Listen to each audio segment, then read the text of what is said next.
Hello student, last video we learned the simple power of the president. This video we learn about the emergency power of the president. So the emergency powers, promulgations means जो कानून है उसे लागू करने की शक्ति, effects and use the practice कि किस तरीके से इस जो इमरजेंसी पावर है उसका यूज़ किया जाता है, इसके बारे में आज हम पढ़ेंगे। The president is empowered with special power by the constitution in the case of emergency.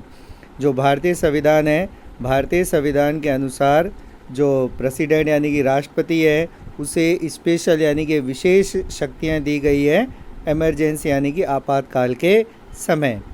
The position of emergency provisions in the constitution at present time are the follows. यानी कि जो हमारे भारत का संविधान है उसमें इमरजेंसी यानी कि आपातकाल के लिए जो नियम लागू किए गए हैं वो इस प्रकार हैं।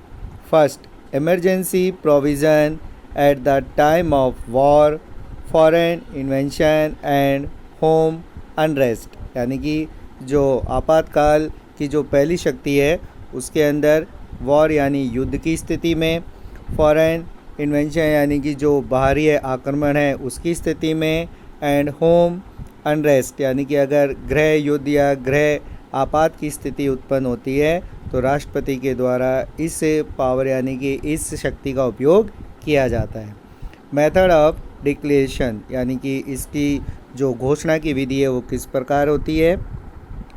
Article 352 of the original constitution had the arrangement that if the president observe about the danger of peace, जो भारत का संविधान है उसके आर्टिकल 352 के अनुसार अगर राष्ट्रपति को ये लगता है कि जो हमारे यहाँ पर जो पीस यानी शांति है, शांति व्यवस्था कुछ डेंजर यानी खतरे में है, तो वह इससे की घोषणा कर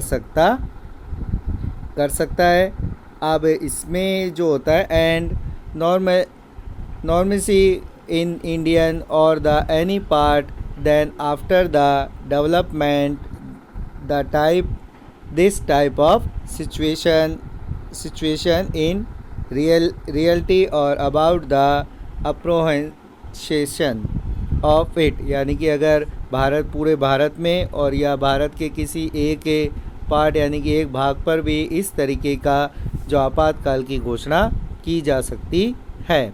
the president could declare the emergency even without the approval of the parliament.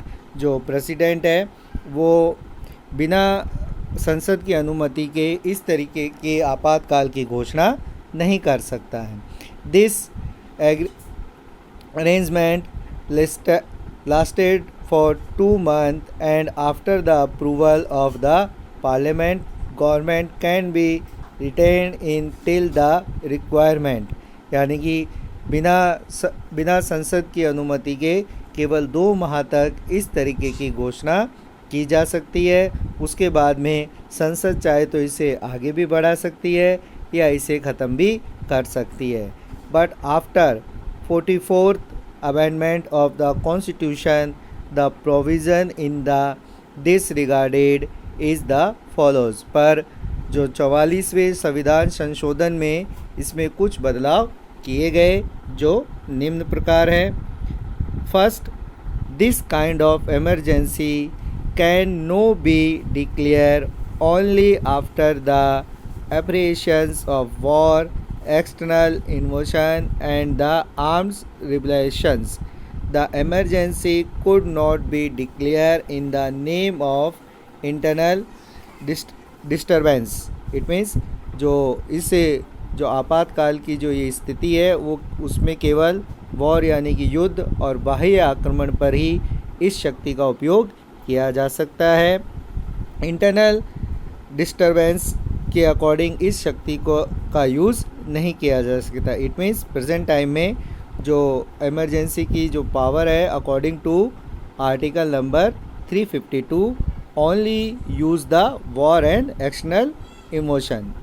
Second is the declaration of emergency by the president under article 352 can only be made after the written advice of the cabinet.